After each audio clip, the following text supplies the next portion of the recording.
Sistem yang berjalan saat ini diciptakan untuk menindas dari Washington hingga Beijing, dari ruang rapat PBB hingga kantor korporasi multinasional. Di sanalah segelintir elit mengatur bumi seperti properti pribadi, dan manusia hanyalah pion yang dikorbankan demi kepentingan mereka.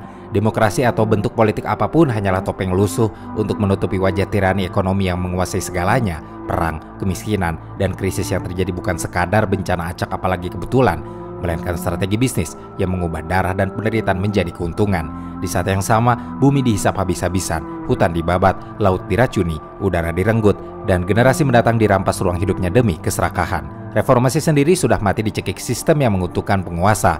Manusia saat ini tidak butuh reformasi lagi, tetapi butuh penghancuran total. Dunia butuh revolusi besar. Tapi pertanyaannya, mengapa revolusi besar itu dibutuhkan?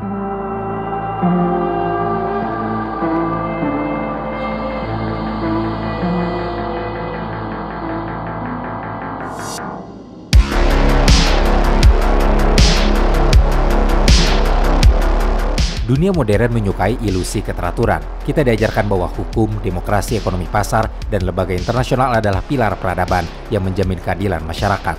Namun, di balik retorika-retorika stabilitas, progres, dan kemajuan yang digembar-gemborkan oleh pemerintah, sistem global saat ini justru lebih menyerupai mesin penindasan yang sudah diselimuti kabel normalitas. Bahkan, kebobrokan dan keabsurdan sistem itu telah menjadi bagian dari rutinitas sehari-hari.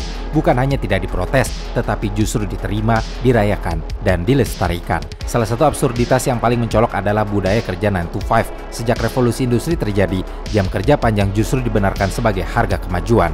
Hari ini, masyarakat bahkan telah menganggapnya sebagai standar profesional. Pada realitasnya, budaya kerja ini telah menciptakan burnout massal dan stagnasi kesejahteraan. Studi dari World Health Organization alias WHO dan International Labour Organization alias ILO telah menunjukkan bahwa bekerja lebih dari 55 jam per minggu terbukti meningkatkan risiko stroke hingga sebesar 35% dan penyakit jantung hingga sebesar 17%. Ironisnya, dengan risiko kesehatan yang sangat besar, tetapi jutaan pekerja di kota besar yang bekerja penuh waktu masih tidak mampu membayar sewa atau biaya hidup layak. Masyarakat dunia hari ini seolah hidup dalam paradoks yang menyedihkan, di mana ketika kita bekerja lebih keras, justru sering berarti hidup lebih miskin. Namun, budaya ini tetap dipuja dan tidak disinggung sebagai sistem yang membunuh produktivitas dan kesehatan publik. Selain itu, ada hal yang lebih absurd, seperti harga pendidikan dan kesehatan yang diperlakukan seperti instrumen investasi dan penggerak ekonomi, bukan lagi pemenuhan hak asasi. Di banyak negara, biaya kuliah meroket jauh melampaui inflasi. Di Amerika Serikat saja, hutang mahasiswa mencapai nominal 1,77 triliun dolar pada tahun 2023, angka yang jauh lebih besar dari PDB banyak negara berkembang. Pendidikan hari ini dipasarkan sebagai jalan keluar dari kemiskinan, tapi kenyataannya sering menjadi perangkap hutang jangka panjang. Hal serupa terjadi di bidang kesehatan. Laporan terbaru dari WHO dan Bank Dunia pada tahun 2023 menyebutkan bahwa ada 55 juta orang yang terjerumus ke dalam kemiskinan ekstrim karena harus membayar biaya kesehatan mereka sendiri. Sementara 289 juta orang yang memang sudah hidup dalam kemiskinan ekstrim dan harus mengeluarkan uang untuk biaya kesehatan justru semakin miskin dan terpuruk. Di Afrika saja, berdasarkan data yang dikeluarkan WHO African Region, ada lebih dari 150 juta orang yang terdorong ke dalam jurang kemiskinan akibat biaya kesehatan. Sebagian besar dari mereka harus membayar langsung karena tidak ada perlindungan finansial. Ini sebenarnya bukan tragedi yang disebabkan ketidakmampuan masyarakat, tetapi karena sistem telah menjarak kesempatan hidup. Struktur ekonomi global yang ada hanya memperkuat minoritas super kaya dan menjerat mayoritas dalam kemiskinan struktural. Laporan Oxfam pada awal tahun 2024 lalu menunjukkan bahwa kekayaan hanya dari 5 orang terkaya dunia telah berlipat ganda sejak tahun 2020. Sementara di saat yang bersamaan, ada hampir 5 miliar orang yang menjadi semakin miskin. Ini bukan menunjukkan distribusi ulang kekayaan, melainkan perampokan sistemik yang dibalut menggunakan narasi ekonomi dengan sebutan pasar bebas. Lebih lanjut lagi, masyarakat hari ini dihadapkan pada krisis iklim. Meski banyak pihak yang berkata dan mengklaim bahwa mereka peduli pada kondisi yang mengancam ini, tetapi realitasnya sangat kontras sekali. Saat ini saja, perusahaan pertambangan dan energi fosil malah meraup keuntungan yang sangat besar, hasil dari mengeruk kekayaan alam tanpa batasan. Hasilnya dinikmati oleh segelintir elit yang makin merusak bumi. Data dari Oxfam menyebutkan bahwa 1% orang terkaya di dunia berkontribusi atas emisi karbon yang jumlahnya 2 kali lebih besar daripada separuh orang termiskin di dunia. Krisis ekologis yang ada bukan diselesaikan oleh mereka, justru bumi semakin dieksploitasi demi modal dan keuntungan. Kondisi ini semakin memprihatinkan karena kesalahan itu dinormalisasi, lembur tidak dibayar dianggap prestasi, hutang dianggap sesuatu yang wajar terjadi, ketimpangan dianggap sebagai bagian dari keseimbangan dunia, dan pemanasan global yang terjadi bahkan dianggap sebagai harga yang harus dibayar demi kemajuan serta modernitas. Masalahnya, ketika masyarakat semakin menganggap bahwa semua itu adalah hal yang normal, maka sama saja masyarakat juga memberikan lampu hijau kepada sistem yang bobrok dan menindas untuk terus melakukan eksploitasi serta ketidakadilan pada masyarakat. Hal tersebut sebenarnya sudah bukan sekadar krisis politik ekonomi lagi, tetapi juga krisis akal, krisis nilai, dan keberpihakan kolektif.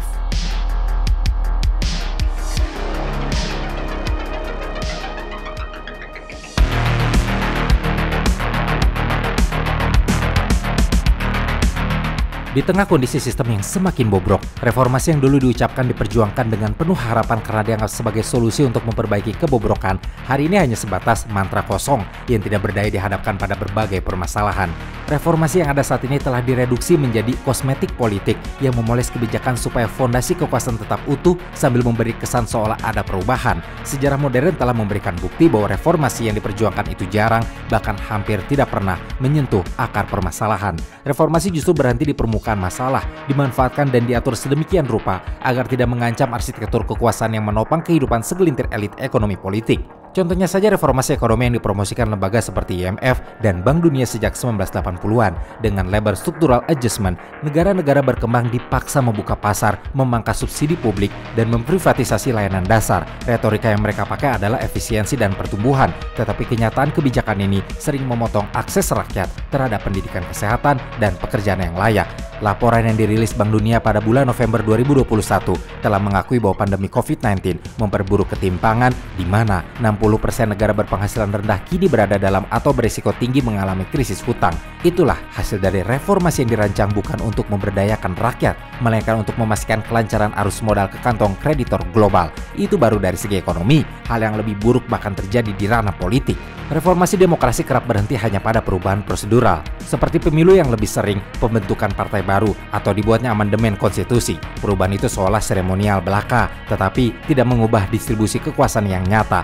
Menurut laporan Freedom House pada tahun 2024, tingkat kebebasan global mengalami penurunan selama 18 tahun berturut-turut. Meskipun banyak negara mengklaim telah melakukan reformasi demokratis, ini menunjukkan bahwa pemilu atau lembaga baru yang didirikan pasca terjadinya reformasi di sebuah negara sebenarnya tidak otomatis berarti negara itu memiliki nilai demokrasi yang substantif atau memberi hasil serta dampak bagi masyarakatnya, apalagi keadilan sosial. Justru kenyataannya lebih parah. Reformasi lebih sering dipakai sebagai alat untuk mengalihkan energi, perhatian, dan tekanan dari rakyat agar tidak mengancam kekuasaan secara nyata. Contohnya saja saat protes besar meledak, seperti di Chili pada tahun 2019, Lebanon pada tahun 2019, atau yang terbaru ada di Perancis pada tahun 2023. Pemerintahnya merespon rakyat dengan janji-janji reformasi yang menenangkan. Namun, setelah masa bubar, janji-janji itu ditunda, dipangkas, dibatalkan. Bahkan ada pula yang diubah dan diakali agar lebih jinak bagi penguasa.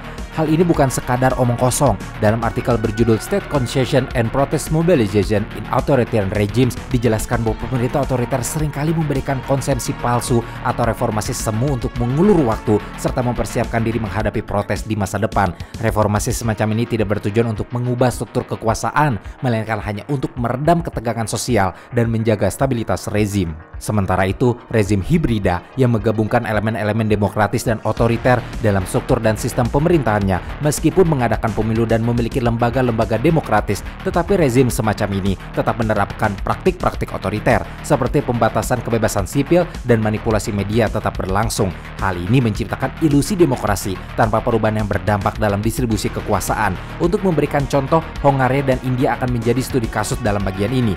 Negara Hungaria yang berada di bawah kendali pemerintahan Viktor Orban telah mengalami penurunan kualitas demokrasi. Negara itu meskipun ada pemilu, tetapi kebebasan pers dan independensi lembaga-lembaga negaranya telah lama tergerus, sehingga menjadikan negara ini sebagai contoh rezim hibrida yang menerapkan reformasi palsu dalam menjalankan serta melanggengkan kekuasaan yang ada. Di sisi lain ada India yang berdasarkan data dari Varieties of Democracy yang di lembaga penelitian politik Swedia disebut mengalami penurunan peringkat demokrasi.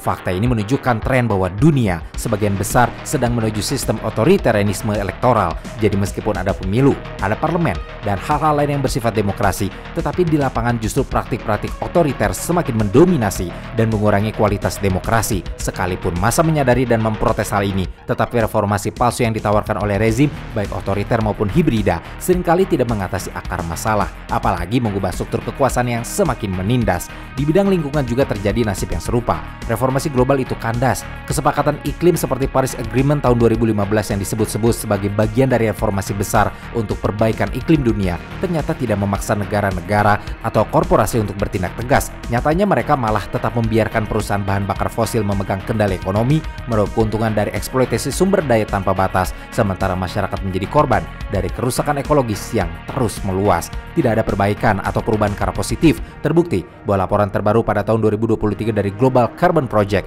yang menunjukkan bahwa emisi karbon dioksida global justru mencapai rekor tertingginya pada rentang waktu 2022 hingga 2023, meskipun negara-negara di dunia telah berkomitmen untuk menurunkannya. Reformasi iklim yang dihasilkan dalam rapat-rapat global hanya menambahkan lapisan regulasi dan target jangka panjang yang bahkan tidak mengikat secara hukum dan tanpa memberikan dampak atau perbaikan yang nyata. Sementara pengacuran ekosistem masih terus berlangsung hari demi hari. Dalam konteks-konteks politik, ekonomi hingga iklim tadi, kematian reformasi bukan lagi menjadi metafora puitis belaka, tetapi justru diagnosis penyakit sosial politik. Reformasi yang dielu-elukan hari ini sesungguhnya telah mati karena dia bekerja dalam kerangka yang sama dengan penyakit yang ingin disembuhkannya. Ide reformasi yang ada mengasumsikan bahwa sistem itu pada dasarnya sehat dan hanya butuh sedikit perbaikan, padahal akar masalahnya adalah sistem itu sendiri. Kondisi ini justru diibaratkan seperti kita mencoba memperbaiki kapal yang bocor parah hanya dengan mengecat ulang kapal tersebut dengan jargon-jargon reformasi sehingga memberi ilusi kemajuan dan perubahan, sementara kapalnya tetap terus tenggelam. Lebih buruk lagi, narasi reformasi juga memberi rasa aman palsu. Masyarakat diajak untuk percaya bahwa perubahan bisa dilakukan secara damai dan bertahap tanpa mengganggu status quo. Padahal data ketimpangan dari Oxfam pada tahun 2024 saja menunjukkan bahwa kekayaan 5 orang terkaya dunia kini setara dengan kekayaan gabungan hampir 5 miliar orang dengan ekonomi pas-pasan. Jika jurang ini dibiarkan terus melebar, reformasi sejatinya hanya berfungsi sebagai tirai yang menutupi praktik penjarahan global. Itulah sebabnya, bagi mereka yang melihat realitas tanpa kacamata retorika, reformasi hari ini sudah mati. Reformasi telah kehilangan makna sebagai alat perubahan dan hanya menjadi legitimasi palsu bagi sistem yang korup dan rusak.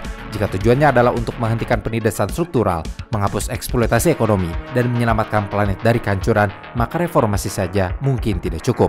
Dunia ini butuh pembongkaran total, sebuah revolusi yang meruntuhkan sistem yang sakit dan bobrok untuk dapat membangun tatanan baru yang benar-benar adil dan berkelanjutan.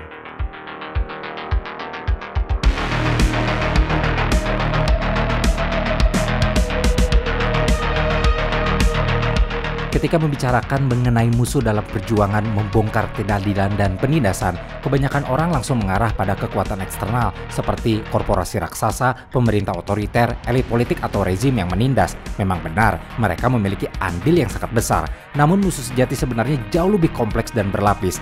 Sistem yang menindas ini bukan hanya sekedar struktur yang berdiri di luar diri manusia. Sistem tersebut adalah konstruksi sosial ekonomi politik yang diciptakan, dipertahankan, dan diperkuat oleh interaksi manusia dalam sistem itu sendiri, termasuk cara berpikir dan berperilaku sehari-hari. Jika bicara mengenai sistem, World Inequality Report pada tahun 2022 telah mengungkapkan fakta kejam yang menyebutkan bahwa hanya 10% orang terkaya menguasai hampir 60% total kekayaan dunia, sementara ada sebanyak 50% populasi global yang terjebak di ujung kemiskinan dan ketidakmampuan memiliki akses dasar kehidupan.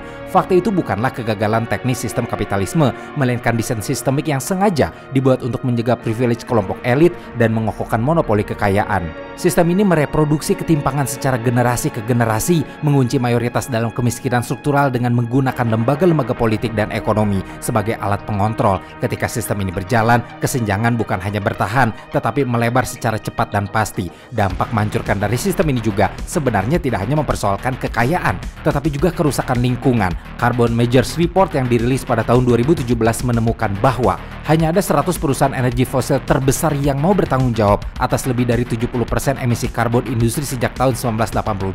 Sisanya melepaskan tanggung jawabnya dan tidak terjerat hukum. Angka tersebut mengejutkan karena menunjukkan dengan jelas bahwa kerusakan planet bumi sangat dikendalikan oleh oligarki bisnis yang mengutamakan keuntungan tanpa peduli akibat ekologis. Ironisnya, upaya global mengatasi perubahan iklim justru sering dibajak oleh korporasi-korporasi di lewat kebijakan setengah hati dan kampanye hijau palsu atau istilah kerennya greenwashing. yang menunda tindakan nyata untuk perbaikan bumi. Namun, meskipun sistem memang punya andil yang sangat besar dalam berbagai permasalahan yang terjadi, tetapi musuh terbesar yang harus dihadapi bukan hanya sistem sebagai wujud eksternal penyebab permasalahan. Musuh itu juga berada dalam diri manusia sendiri, karena sistem ini masih terus bekerja melalui cara berpikir, kebiasaan, dan mentalitas masyarakat yang telah terprogram untuk menerima ketidakadilan sebagai hal yang wajar. Survei yang dilakukan oleh Gallup State of the Global Workplace pada tahun 2023 melaporkan bahwa ada lebih dari 60% pekerja di seluruh dunia yang mengalami stres kronis, burnout, dan perasaan terjebak dalam pekerjaan yang membunuh semangat, sehingga mereka kehilangan harapan akan perubahan yang lebih baik. Mereka bekerja keras, namun upah yang diterima tidak sebanding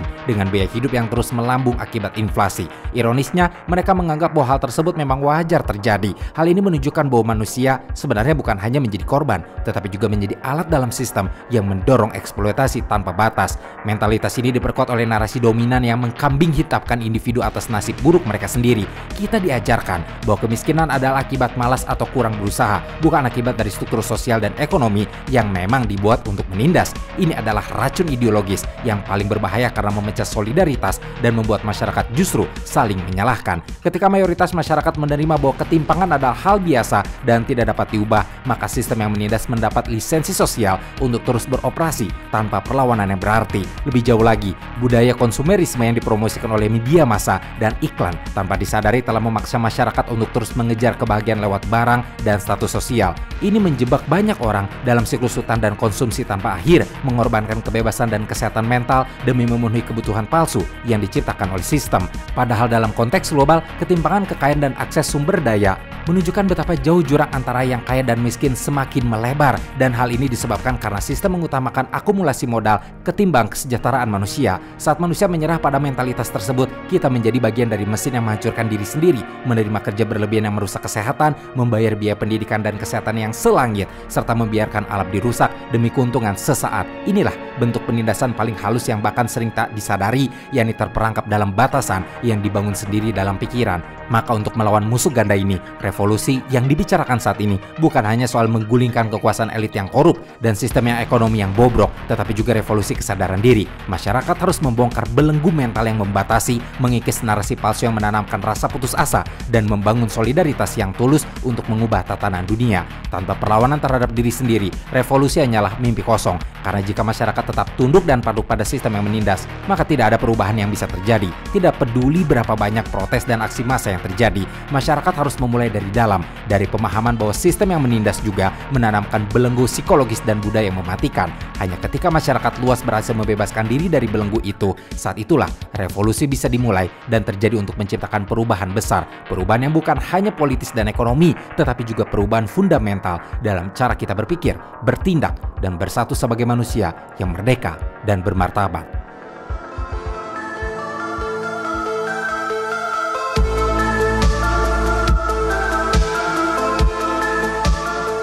Revolusi yang dibicarakan saat ini bukan sekadar pergantian elit politik atau perubahan palsu dalam sistem yang sama. Revolusi ini adalah upaya radikal untuk membongkar struktur kekuasaan yang selama ini melanggengkan ketidakadilan sosial, ketimpangan ekonomi, dan kehancuran lingkungan. Revolusi harus memutus rantai sistem kapitalisme ekstraktif yang memperkaya segelintir orang, ketika mayoritas manusia justru terus terperangkap dalam kemiskinan dan ketidakberdayaan. Menurut laporan terbaru dari Credit Suisse Global Village Report di tahun 2025 ini, sementara hanya ada 1% orang terkaya dunia yang menguasai hampir 50% kekayaan global. Di sisi lain ada lebih dari 3,6 miliar orang memiliki kekayaan yang kurang dari $10.000 AS per kapita. Sistem ini tidak hanya mengabadikan ketimpangan, tetapi juga secara aktif menciptakan lingkaran setan kemiskinan melalui hutang, pajak regresif, dan akses yang sangat terbatas ke layanan dasar. Jurang kekayaan yang makin terasa lebarnya ini menunjukkan betapa revolusi ekonomi diperlukan untuk menyeimbangkan kembali distribusi kekayaan dan menghapus kemiskinan struktural yang sudah terlanjur mengakar. Revolusi ekonomi berarti redistribusi kekayaan yang berani, pembentukan sistem ekonomi baru yang lebih inklusif dan berkelanjutan, serta penghapusan dominasi oligarki finansial yang selama ini merampok sumber daya dan masa depan mayoritas. Secara politik, revolusi bukan sekadar pengadaan pemilu bebas atau pembentukan lembaga baru. Demokrasi Index pada tahun 2023 yang dirilis oleh Economic Intelligence Unit mengungkapkan tren penurunan kualitas demokrasi global dengan banyak negara bergeser menuju otoritarianisme elektoral di mana kekuasaan tetap berpusat pada elit meski ada ritual pemilu. Demokrasi prosedural yang hanya mengganti wajah tanpa menggeser struktural kekuasaan nyata tidak akan mampu menjawab kebutuhan masyarakat terhadap partisipasi, transparansi, dan akuntabilitas. Revolusi harus mengubah relasi kekuasaan ini secara fundamental dengan membangun sistem pemerintahan yang benar-benar demokratis, berorientasi pada kebutuhan rakyat, dan bukan sekadar menjadi arena pembunuhan kepentingan politik segelintir elit. Lebih lanjut lagi mengenai revolusi, dalam ranah lingkungan, revolusi berarti juga perombakan radikal terhadap pola produksi dan konsumsi yang saat ini menghancurkan bumi. Laporan IPCC 6 Assessment Report pada tahun 2023 menegaskan bahwa dunia perlu mengurangi emisi gas rumah kaca secara drastis untuk menghindari bencana iklim yang tidak terbayangkan. Tetapi komitmen global selama ini telah gagal karena kepentingan ekonomi korporasi energi fosil masih dominan. Subsidi besar untuk bahan bakar fosil dan ketergantungan pada modal ekonomi berbasis ekstraksi sumber daya alam membuat reformasi iklim hanya menjadi janji kosong.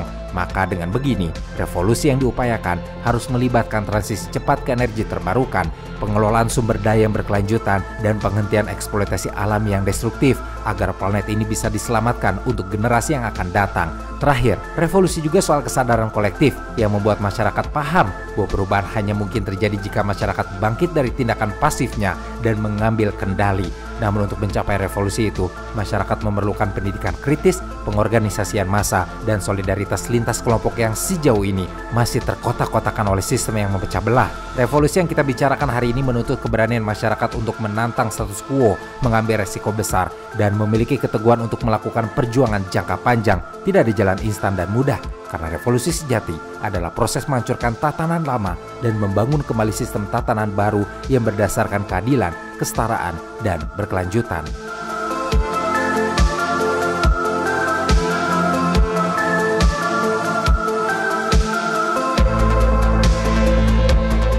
Namun di setiap revolusi, betapapun mulianya tujuan dan besarnya dukungan rakyat, tidak akan pernah luput dari resiko kegagalan.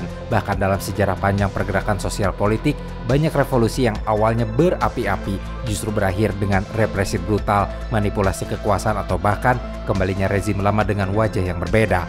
Resiko kegagalan ini juga bukan hanya berasal dari kekuatan lawan yang superior secara militer atau ekonomi, tetapi ada pula yang berasal dari kerumitan dinamika internal gerakan revolusioner itu sendiri.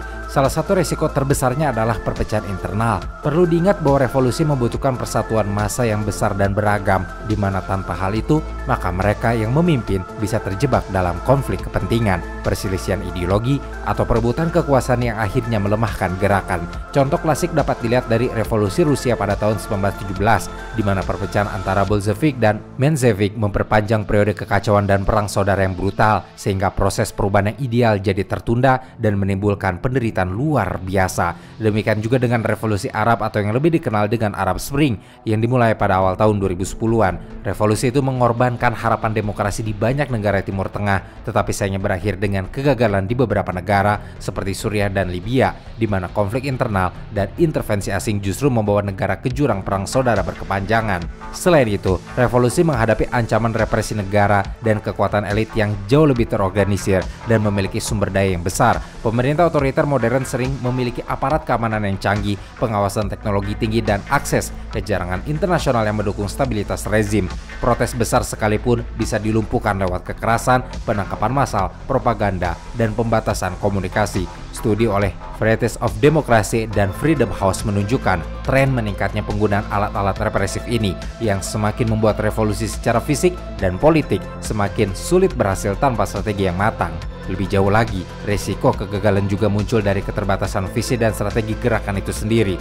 Revolusi yang hanya fokus pada penggulingan rezim tapi tanpa agenda transformatif yang jelas justru rentan mengalami kekosongan kepemimpinan pasca revolusi dan akhirnya dikapitalisasi kembali oleh kelompok elit baru yang tidak berbeda dari pendahulunya. Sejarah revolusi di berbagai belahan dunia memperlihatkan bagaimana kekuasaan yang didapat tanpa perencanaan perubahan struktural justru menghasilkan rezim baru yang bahkan lebih represif. Misalnya revolusi Iran pada tahun 1979 yang menggulingkan Shah Muhammad Reza Pahlavi dan membuka jalan bagi rezim teokratis yang ketat. atau beberapa revolusi di Amerika Latin yang diikuti oleh kudeta militer dan rezim otoriter baru. Resiko lainnya yang tidak kalah besar juga terletak pada terperangkapnya masyarakat dalam jebakan psikologis dan budaya.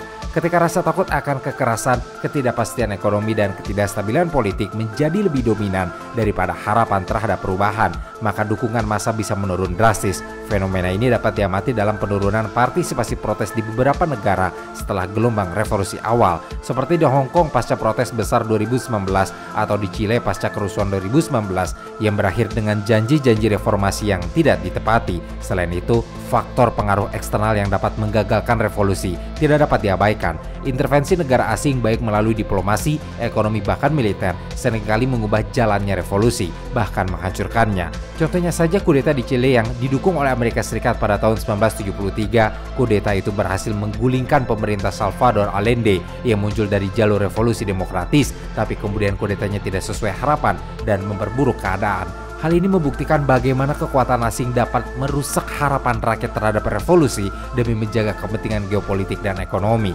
Kegagalan revolusi pun bukan hanya persoalan kalah menang di medan politik, tetapi juga perangkap utopia tanpa realisme. Maksudnya, revolusi yang gagal merancang sistem baru yang realistis dan dapat dijalankan akan menghasilkan kekacauan sosial yang memperburuk penderitaan rakyat. Kondisi ini membuat rakyat semakin kehilangan kepercayaan pada perubahan dan malah menguatkan narasi bahwa sistem yang ada saat ini sudah yang terbaik atau revolusi hanya membawa kehancuran. Maka revolusi sesungguhnya harus disiapkan dengan pemahaman mendalam tentang realitas sosial ekonomi, jaringan kepemimpinan yang solid, dan strategi komunikasi efektif agar mampu bertahan dan menang. Dan jika belajar dari sejarah, maka masyarakat seharusnya dapat memahami bahwa revolusi baru dapat berhasil ketika didukung oleh solidaritas rakyat yang luas, kepemimpinan visioner, dan momentum yang tepat. Contohnya saja revolusi Prancis pada tahun 1789 yang meskipun penuh kekerasan tetapi berhasil membuka era baru hak asasi manusia dan demokrasi modern. Contoh lainnya adalah revolusi India yang dipimpin Mahatma Gandhi dengan strategi non-kekerasan juga menjadi contoh sukses dari revolusi moral dan sosial yang didukung oleh solidaritas yang kuat dan kepemimpinan visioner. Di abad ke-21 ini, revolusi digital dan sosial sebenarnya sudah bertumbuh di berbagai penjuru dunia. Meskipun belum sempurna, tetapi sudah menunjukkan potensi kekuatan rakyat dalam mengubah sistem melalui berbagai bentuk perlawanan dan inovasi. Pada akhirnya, meskipun risiko kegagalan revolusi sangat nyata dan harus dihadapi dengan kesadaran penuh, tetapi risiko itu memang bukan alasan untuk menyerah pada sistem yang sudah terbukti tidak mampu menjawab kebutuhan keadilan dan keberlanjutan. Jika revolusi tidak dilakukan, maka ketidakadilan, eksploitasi, dan kehancuran lingkungan akan semakin dalam dan luas, membatasi ruang hidup dan masa depan umat manusia.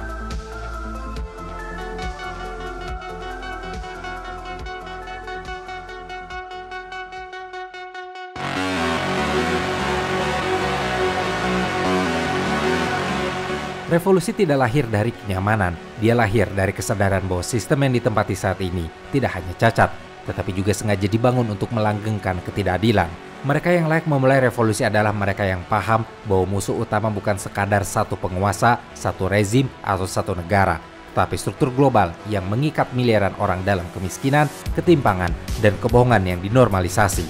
Mereka yang mengerti bahwa pengertian wajah di kursi kekuasaan tanpa perubahan sistem hanyalah sandiwara. Sejarah telah memberi pelajaran berharga mengenai revolusi. Contohnya revolusi Prancis 1789 yang lahir bukan hanya dari permasalahan kelaparan rakyat jelata, tetapi juga dari keterlibatan kaum borjuis, intelektual, dan tentara yang membelot, yang sama-sama menumbangkan monarki absolut. Revolusi Kuba pada tahun 1959 juga tidak mungkin berhasil jika hanya Fidel Castro dan Che Guevara yang bergerak. Keberhasilan mereka itu lahir dari kombinasi perlawanan petani, mahasiswa, pekerja kota, hingga jaringan internasional yang mendukung mereka.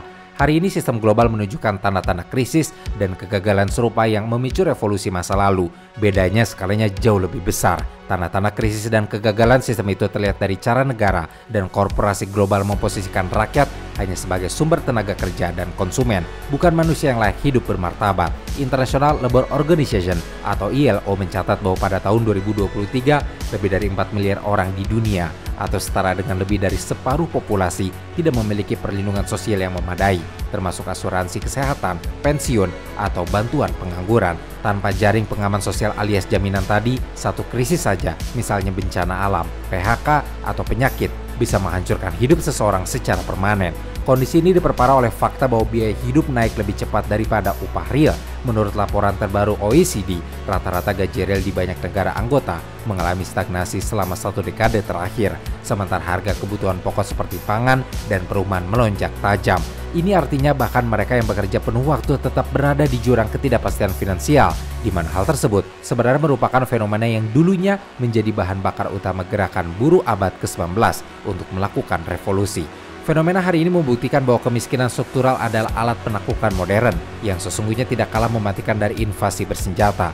Namun revolusi bukan hanya tugas mereka yang paling miskin, mereka yang memiliki kesadaran, akses informasi, dan jaringan sosial justru memegang peran penting. Di Hong Kong pada tahun 2019 misalnya, protes besar melawan RUU ekstradisi dipicu oleh aktivis mahasiswa, tetapi mereka mendapatkan kekuatan besar karena dukungan pekerja, akademisi, dan diaspora yang menyebarkan pesan mereka secara global. Namun dalam sebuah revolusi, ada satu hal yang tidak bisa ditawar, yakni mereka yang memulai revolusi harus bersih dari ambisi mengganti satu tirani dengan tirani yang lain. Sejarah penuh dengan perlawanan yang berhasil menumbangkan penguasa, namun gagal mengubah sistem karena pemimpinnya haus akan kekuasaan. Inilah mengapa revolusi sejati harus lahir dari kesadaran kolektif, bukan sekadar ambisi personal. Meski begitu, revolusi tidak menunggu pemimpin yang sempurna, karena jika menunggu, mungkin monarki absolut dan perbudakan masih ada hingga saat ini. Revolusi bisa dimulai dari siapa saja, bisa lahir dari ribuan aksi kecil yang saling terhubung, dari mereka yang sadar bahwa masa depan harus diperjuangkan dan perlawanan terhadap ketidakadilan dan penindasan.